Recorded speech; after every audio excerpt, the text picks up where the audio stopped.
کیا آپ نے سورۃ الانبیاء پڑھی ہے؟ سورۃ الانبیاء ہمیں کچھ باتیں سکھاتی ہے کہ اے زخمی دل یہ بات یاد رکھو۔ یہ ہمارا نیا سلسلہ ہے قرآن مجید کو سمجھنے کا۔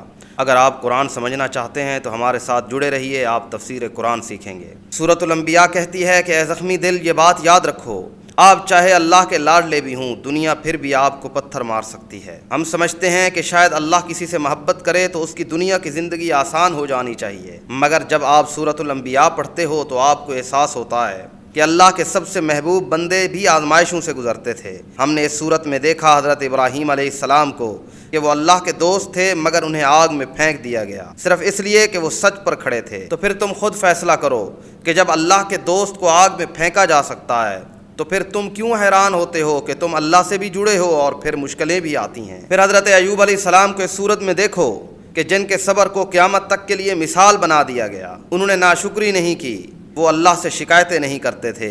بیماری تھی، تکلیف تھی، تنہائی تھی، مگر انہوں نے اللہ سے شکایت سے زیادہ اللہ پر یقین کو تھامے رکھا۔ جب تم یہ پڑھتے ہو تو تمہیں سمجھ میں آتا ہے کہ ہر درد سزا نہیں ہوتا، بلکہ درد تو آپ کو اللہ کے قریب کرنے کے لیے ہوتے ہیں۔ پھر اسی صورت میں ہم حضرت یونس علیہ السلام کو دیکھتے ہیں کہ 3 اندھیروں کے اندر اور تنہائی کے آخری مقام پر جہاں کوئی انسان ساتھ نہیں تھا، مگر وہاں بھی وہ ایک دعا کو تھامے ہوئے تھے کہ لا الہ الا انت سبحانک انی کنت من الظالمین، اور پھر اسی رب نے ان اندھیروں میں سے اس کے لیے راستہ نکال دیا۔ پھر جب تم یہ پڑھتے ہو تو تمہارا دل ماننے لگتا ہے کہ اگر یونس علیہ السلام سمندر کی گہرائی میں سنے جا سکتے ہیں تو تم اپنی خاموش دعاؤں پر یقین کیوں نہیں کرتے ہو؟ پھر موسیٰ علیہ السلام ہیں، فرعون جیسے دشمن کے سامنے اکیلے کھڑے تھے، سمندر سامنے تھا، موت پیچھے تھی، مگر ان کے یقین نے کہا کلا ان معی ربی سیہدین، ہرگز نہیں، میرا رب میرے ساتھ ہے، وہ مجھے راستہ دے گا۔ اور پھر وہی سمندر راستہ بن گیا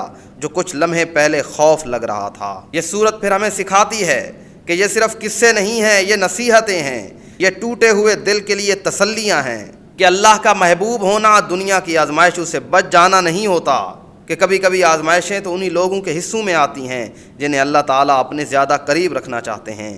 اصل یہ نہیں کہ راستہ مشکل ہے یا آسان ہے، یہ دیکھو کہ اس راستے میں اللہ آپ کے ساتھ ہے یا نہیں ہے۔